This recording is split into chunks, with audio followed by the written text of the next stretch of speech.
Curk. Zadnjih 5 let sem član tehnične ekipe španskih borcev in knapa. In tukaj pač v hotelu sem na Jakovo povabilo pač pristal na sodelovanje v želji po novem znanju. Se pravi, tvoja vloga, aktiven si na projektu Otelo. Tako, ja.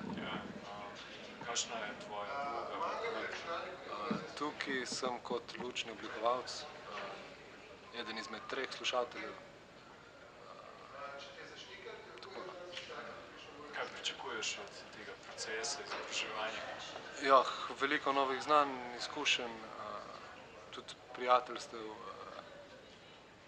večinoma pa tako eno zanimivo izkušnjo tudi za naprej. Si kdaj delal na čem podobnem projektu? Ja, sem že imel nekaj podobnih v preteklosti, ja, ko so se izkazali za dobre izkušnje. In se ta projekt bi rekel, da ti je izziv? Definitivno je izziv, zato ker moramo več različnih plati gledati pač pri lučnem oblikovanju moramo biti pozorni predvsem na multimedijo, ki je velik faktor v tej predstavi. Tako da moramo pač nekako hkrati paziti, da imamo, da so nastopajoči na odru osvetljeni, hkrati pa, da sama multimedija ob tem ni motena. Tako da je kar en tak atraktivna zadeva, tako nekaj zanimivo. Koliko si seznanjen s zgodbo Otela, koliko se lahko identificiraš z njo? Ja, Blaž nam je na začetku projekta v bistvu zelo lepo pripravil material, skrajšane verzije, celotne verzije Otela, filme, vse nam je prek interneta posredoval, tako da sem si pač te stvari malo pogledal, tako da je pa definitivno fajn, ja, da na projektu poznaš vsebino same akcije. Pa pri tvojemu delu poznavanje zgodbe zdaj vpliva na to lučno kreacijo?